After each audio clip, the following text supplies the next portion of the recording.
Dear student, ecosystem या पारिस्थितिकी तंत्र आज हम समझते हैं कि ये क्या होता है।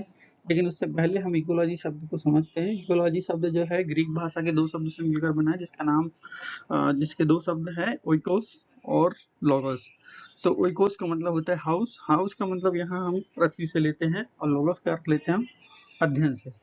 तो पारिस्थितिकी जो होता है वो जीव विज्ञान की वह शाखा है जिसके अंतर्गत हम एक दूसरे जीव का आपसी संबंध में क्या व्यवहार हो रहा है और उसका वो जीव वातावरण से क्या व्यवहार कर रहे हैं, उसके अध्ययन को हम इकोलॉजी के अंतर्गत करते हैं। तो यूजीन पेरानास उडम जो पारिस्थितिकी के जनक माने जाते हैं, ये एक अमेरिकन है।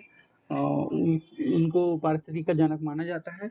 और पारिस्थितिकी तंत्र शब्द का प्रयोग तो बहुत सारा जो है जो प्रचलित हुआ, जो सबसे ज्यादा प्रचलित हुआ, वो British ecologist Arthur G Tansley 1935 के द्वारा दिया गया है। तो यह यूनिवर्सली एक्सेप्टेड हुआ। तो हम इसको देखते हैं कि टेंसले के अलावा बहुत सारे लोग थे जिन्होंने नाम बताया, जैसे कार्ल मोबियस 1879 में उसको बोला बायोसिनोसिस, और ऐसे फोर्बेस ने 1887 में माइक्रोकॉज्म बोला। वीवी डुकोसेओ ने जियोबायोकोनोसिस कहा, और फ्रेडरिक 1930 में होलोसीन फ्रेडरिक के द्वारा कहा गया, और थिनेमन 1939 में बायोसिस्टम के नाम से बताया गया, और वर्नाडेस्की 1944 ने इसे बायो इनर्ट बॉडी के रूप में बताया। और इकोकॉज्म नाम का शब्द जो है आर मिश्रा जी द्वारा दिया गया 1968 में, लेकिन यूनिवर्सली एक्सेप्टेड हुआ एजी टेंसले का, जो कि उन्होंने 1935 में दिया था। तो हम आगे देखते हैं कि आगे इकोसिस्टम में हम क्या क्या देखने को मिलता है। तो इकोसिस्टम का अर्थ समझने की कोशिश करते हैं। पारिस्थितिक तंत्र का अर्थ एक ऐसी एकीकृत प्रणाली से है जिसका निर्माण पर्यावरण के जैविक अजैविक घटकों के अंतरक्रिया मतलब इंटरेक्शन बिटवीन द जैविक और अजैविक घटकों के आपसी व्यवहार अंतरक्रिया इंटरेक्शन के द्वारा जो भी चीज होती है वो एक तंत्र के रूप में कार्य करती है। ऐसी पारिस्थितिक तंत्र एक ऐसी इकाई होती है जो अपने आप में सेल्फ सफिशिएंट होती है। मतलब सेल्फ सफिशिएंट मतलब अपने आप में पूरी तरह से कहना चाहिए वो पूरी तरह से सक्षम होती है अपने आप में, और इसको हम एक सिस्टम के रूप में देखते हैं। और इसके अंतर्गत हम देखते हैं कि क्या क्या चीज कंटेंट आते हैं। तो जैसा कि हम बताया अभी हमने इस डेफिनेशन में देखिए जैविक अजैविक घटक होते हैं। तो देखते हैं फिजिकल एनवायरनमेंट के साथ उनकी क्या एक्टिविटी होती है, इसके आधार पे हम उसी इकोसिस्टम को अध्ययन कर सकते हैं। यहाँ फिर यूजीन ओडम के अनुसार पारिस्थितिक तंत्र जो है वो आधारभूत इकाई है। उन्होंने कहा जिसमें पर्यावरण के जैविक अजैविक दोनों घटक एक दूसरे को प्रभावित करते हैं। इस प्रकार हम कह सकते हैं कि पारिस्थितिक तंत्र जैविक घटकों से मिलकर बना होता है। तो जैविक मतलब जिसमें जीवन हो, और जो अजैविक मतलब जिसमें जीवन नहीं हुआ, दोनों से मिलकर ये इकोसिस्टम बनता है। एक घटक प्राकृतिक क्रियात्मक इकाई बनाते हैं जिसे हम पारिस्थितिक तंत्र कहते हैं। प्राकृतिक मतलब नेचुरल होता है, क्रियात्मक इकाई मतलब फंक्शनल होता है, फंक्शन होते रहते हैं इसके अंदर। आगे देखते हैं, ये एक डायग्राम है। इस डायग्राम को बहुत अच्छे से यदि आप समझ लें तो आपका इकोसिस्टम बहुत हद तक आपको समझ आ जाएगा, क्योंकि इसमें पूरे मेजर कंटेंट है, कंपोनेंट है। और ये भी बताया गया है इस पिक्चर में, डायग्राम में, कि ये सेल्फ सफिशिएंट है। कैसे वो देखते हैं आपस में, कैसे वो पूर्णतः सक्षम है, अपने आप में पूर्ण सक्षम है। तो यहाँ पर हम देखते हैं कुछ कैटेगराइजेशन किया हुआ है, जैसे कि हम अभी हाईलाइट करते हैं ये वाला एसेंशियल कंपोनेंट, मतलब ये अति आवश्यक कंपोनेंट है जो हमें यहाँ पर दिखाई दे रहा है इतना बड़ा। ठीक है, ये यहाँ से लेके इतना बड़ा जो है एसेंशियल कंपोनेंट है जो हमें दिखाई दे रहा है। दूसरा जो है नॉन एसेंशियल कंपोनेंट, मतलब ये वाला कंपोनेंट जो नॉन एसेंशियल है, मतलब इसकी होना नहीं होने से इकोसिस्टम को विशेष प्रभाव नहीं पड़ेगा, लेकिन इसका होना अति आवश्यक है। एक ये कैटेगराइजेशन हो गया, एक ग्रुपिज्म हो गया यहाँ पर। दूसरा हम देखते हैं ये प्रोड्यूसर है, तो मतलब ये जो हिस्सा है ये इतना प्रोड्यूसर है। यहाँ पर ये थोड़ा सा जो आगे निकल चुका है, एक्चुअल प्रोड्यूसर जो है यहाँ पर हम ये ग्रीन प्लांट को ही मानते हैं जनरली, तो ये एक्चुअल ग्रीन प्लांट ही है प्रोड्यूसर, बाकी तो कंज्यूमर है। एक्चुअली डायग्राम यहाँ से होना चाहिए था, थोड़ा सा डिस्टर्ब है डायग्राम में। तो herbivores, carnivores, parasite, scavenger, saprophyte, decomposer, transformer, है ना, ये सभी ये कंज्यूमर हिस्सा है ये वाला।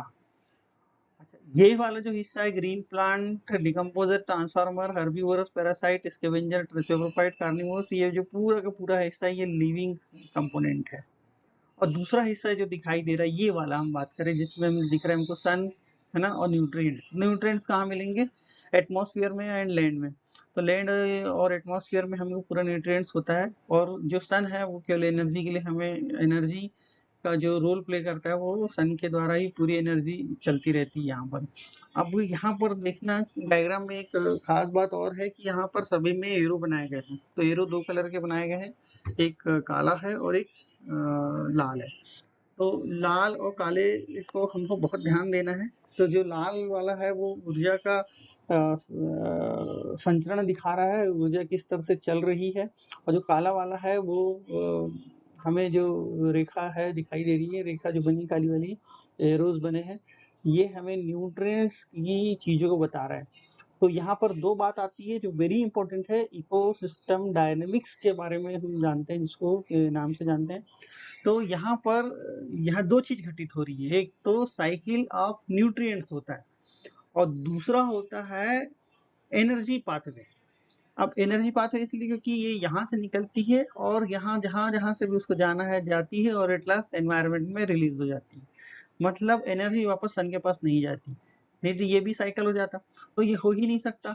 सन से एनर्जी निकल के डेसिप्लीट हो जाती है, चाहे तो वो विभिन्न कारकों के बीच में या तो फिर एनवायरनमेंट में, है ना। तो यहाँ पर इसलिए एनर्जी जो है वो चलती जाती है, चलती जाती है, और जब लिविंग सिस्टम में चलती है तो इसका धीरे धीरे ह्रास होता रहता है। तो अभी देखेंगे अपन, और उसके बाद हम देखते हैं जो पदार्थ का चक्रीकरण है। तो पदार्थ का चक्रीकरण है, देखिए यहाँ से जो पदार्थ है वो सूर्य से केवल एनर्जी लेके ग्रीन प्लांट जो है उसको फूड में कन्वर्ट करते हैं। तो जो छोटे छोटे कंपोनेंट है जैसे कार्बन डाइऑक्साइड, पानी, ये को लेकर एनर्जी को इनकारपोरेट करके मिला करके वो भोज्य पदार्थ बनाते हैं, और उसी भोज्य पदार्थ से ग्रीन प्लांट का शरीर बनता है। सभी चीज बनती है, पत्ती, फल वगैरह जितने बीज भी सब है उसी से बनते हैं। तो यहाँ पर जो एनर्जी है वो ट्रैप हो गई किसमें? कुछ केमिकल्स में बॉन्ड के रूप में, और वो कहाँ स्टोर हो गई? ग्रीन प्लांट्स में। And that is the only producer, जो केवल वही है जो ग्रीन प्लांट जो बनाते हैं जो कि एनर्जी को ट्रेप कर सकते हैं।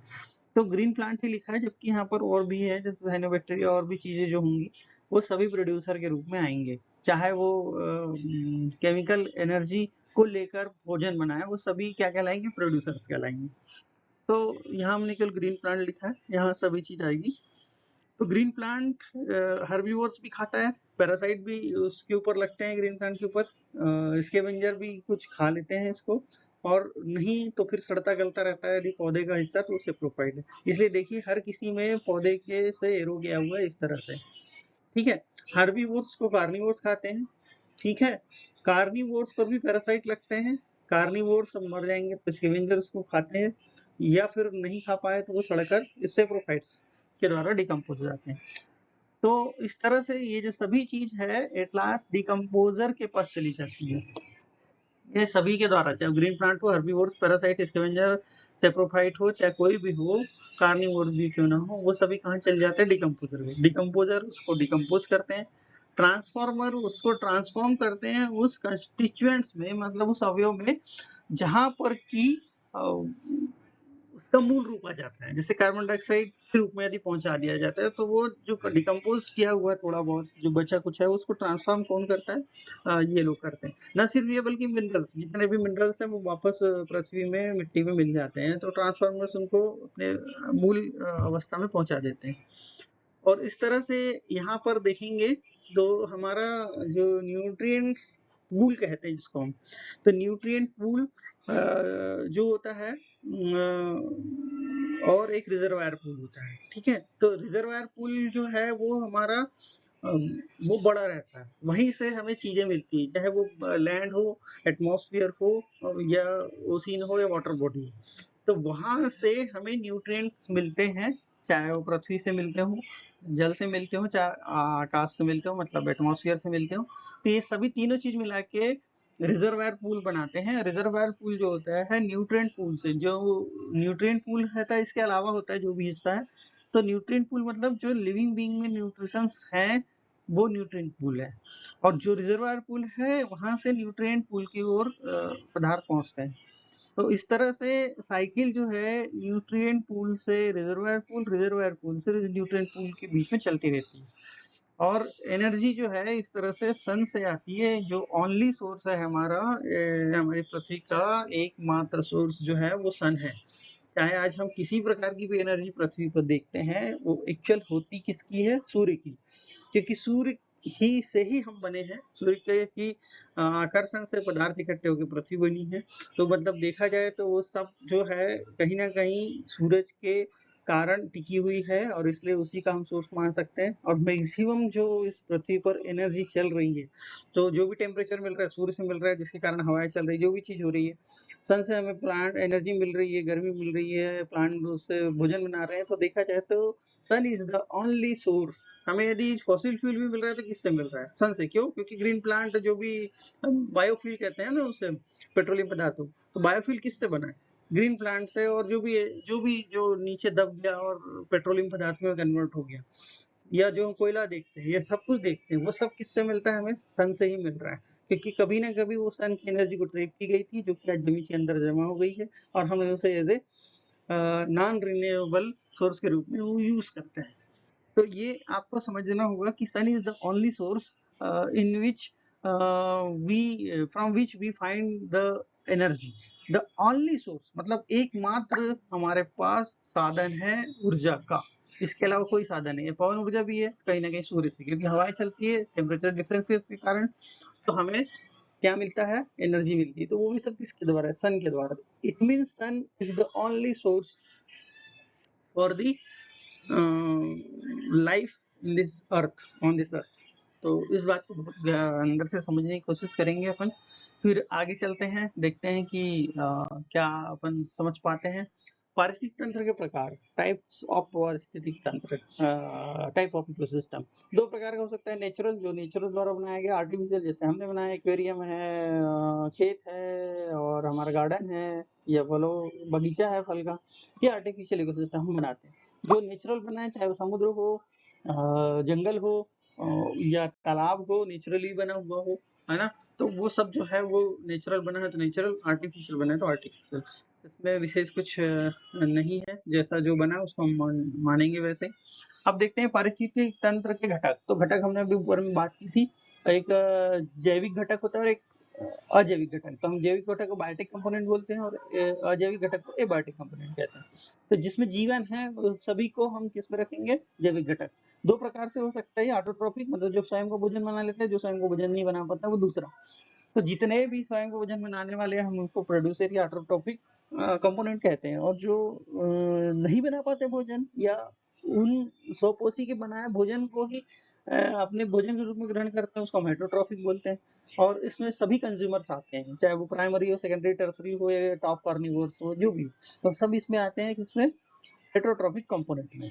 आगे देखते हैं क्या है इसके अंदर। और जैविक घटक जो अभी हम बात कर रहे थे, तो जितनी भी इनऑर्गेनिक मटेरियल्स है, ऑर्गेनिक मटेरियल्स है, क्लाइमेट फैक्टर्स, जितने भी तापमान है, प्रकाश है, हवा है, आर्द्रता है, आदि सभी चीजें हैं, है ना, टोपोग्राफिकल फैक्टर्स हैं, इडेफिक फैक्टर्स हैं, जितने भी फैक्टर्स हैं, ये सभी क्या कहलाएंगे? क्लाइमेटिक फैक्टर्स कहलाएंगे। तो यहाँ पर हम देखते हैं कि एबायोटिक कंपोनेंट मतलब ऐसी चीजें जिसमें जीवन है, जैसे कार्बन पदार्थ, नाइट्रोजन, कार्बन डाइऑक्साइड, जल आदि, ये सब अकार्बनिक मटेरियल। फिर organic material, carbohydrate, protein, lipid, nucleic acid आदि आदि, जो कार्बनिक कंपोनेंट या कार्बनिक कंपाउंड के रूप में हम जानते हैं जिसको। और तीसरा हमने देखा भी climatic factors, that is the factors, and it regulates the both the things in the ecosystem. The ecosystem has factors which controls the ecosystem, and that is actually the climatic factor, other defect factor, etc., topographical factor, etc. तो ये जो पृथ्वी की अलग अलग चीजों के कारण जो फैक्टर्स बनते हैं, क्लाइमेट के कारण जो फैक्टर बनते हैं, ये सभी के सभी कारक नियंत्रित करते हैं इस इकोसिस्टम को। थोड़ी बहुत मायने में हम ये भी कहीं न कहीं पढ़ने को मिलता है कि जो बायोटिक फैक्टर है वो भी क्लाइमेटिक फैक्टर को थोड़ा-सा चेंज कर देता है। पर जो मेन फैक्टर्स हैं, जो कंट्रोल करते हैं या जो चीज़ें नियंत्रित करते हैं, वह फैक्टर्स जो नेचुरली हैं, जैसे क्लाइमेटिक एडेफिक आदि जो हैं, टोपोग्राफिकली है ना? जितने भी फैक्टर्स हैं, ये सबको हम फैक्टर इसलिए बोलते हैं क्योंकि ये कंट्रोल करते हैं, कारक होते हैं किसी चीज़ के होने के लिए। तो आगे चलते हैं। पारिस्थितिक तंत्र की विशेषता क्या है? तो उसमें हम देख रहे हैं 9 इस तरह से पॉइंट है। पारिस्थितिक तंत्र इकोलॉजी की आधारभूत इकाई है, ठीक है, बिल्कुल सही है। उसी के आधार मतलब बेसिक यूनिट है, उसी से सब कुछ है। कोई छोटा सा सिस्टम है, चाहे वो माइक्रो सिस्टम हो, मैक्रो सिस्टम हो, कुछ भी हो, इकोसिस्टम होगा और वही इकाई होगा। यह एकीकृत प्रणाली है, मतलब इंटीग्रेटेड सिस्टम है, जिसमें कि सजीव निर्जीव घटक आपस में व्यवहार करते हैं। सजीव भी आपस में घटक व्यवहार करते हैं, निर्जीव सजीव भी आपस में व्यवहार करते हैं। तो इसके अंतर्गत एक फूड चेन होती है, जो एक दूसरे को कंज्यूम करते हुए चलते हैं, यूज करते हुए चलते हैं। पारिस्थितिक तंत्र के दो घटक निश्चित रूप से होते हैं, जैसे हमने पहले देखा था अभी, बायोटिक एबायोटिक। पारिस्थितिक तंत्र जो होता है वो घास का मैदान, रेगिस्तान, वन, मानव निर्मित इक्विलिब्रियम, फसल या खेत दोनों हो सकते हैं, कुछ भी हो सकता है। पारिस्थितिक तंत्र में जीवधारी एक दूसरे के साथ अंतःक्रिया करते हैं, इंटरेक्शन कहते हैं, जिसको इंटरेक्शन में व्यवहार करते हैं तथा प्रत्येक जीवधारी परिस्थिति में अहम भूमिका निर्वाह करता है। पारिस्थितिक तंत्र में ऊर्जा का फ्लो होता रहता है। और यहाँ पर एक और जो बात लिखी नहीं है, लिखी रहनी चाहिए थी कि न्यूट्रिएंट्स का साइक्लिंग होती है। तो एक ऊर्जा प्रवाहित होती रहती है, दूसरा न्यूट्रिएंट की साइक्लिंग होती रहती है। न्यूट्रिएंट मतलब जो पदार्थ है वो आप यहीं चलते रहते हैं, क्योंकि वो तो नए नहीं आ सकते हैं। जितना पृथ्वी में मैटर आ गया है सो आ गया है, उसी में काम चलाना है, तो वो चलता रहता है। बस वही चलता रहता है, वही बन के वापस वही आता जाता है, वही आता जाता है, वापस आता जाता है, बनता जाता है, डिकम्पोज होता रहता है, वापस अपनी जगह में पहुंचता रहता है। तो वो कभी खत्म नहीं होता इसलिए। और एनर्जी फ्लो लगातार आती है, डिसिपेट हो जाती है, चली जाती है। आगे देखते हैं 8वां जो लक्षण है उसको हम देखते हैं। ये आधारभूत आवश्यकताएं हैं। कार्बनिक तत्व, उत्पादक, उपभोक्ता, सूरज, ऊर्जा का एकमात्र स्रोत है। ये सब उसकी आधारभूत आवश्यकताएं, ये सब होनी चाहिए, तब पारिस्थितिक तंत्र बन पाएगा। 9वां, पारिस्थितिक तंत्र का आधार छोटा भी हो सकता है और बड़ा भी हो सकता है। पारिस्थितिक तंत्र का आधार हर इकोसिस्टम में चीजें जो होती हैं, जो हम बोलते हैं, जैसे हम बताते हैं pyramids of biomass, pyramids of number, pyramids of energy, वहीं पर वो देखते हैं कि वो छोटा है बड़ा है, वहां पर देखते हैं पिरामिड्स के रूप में हमें देखने को मिलता है। तो ये छोटा है बड़ा भी हो सकता है आधार इसका। तो thank you for watching this topic ecosystem. और इस चैनल को सब्सक्राइब करिए, इस सिस्टम को शेयर कीजिए, कमेंट करिए, टॉपिक में क्या अच्छा लगा, क्या नहीं अच्छा लग पाया और क्या सुधार किया जा सकता है, तो इसको हम आगे और सुधारेंगे। Thank you.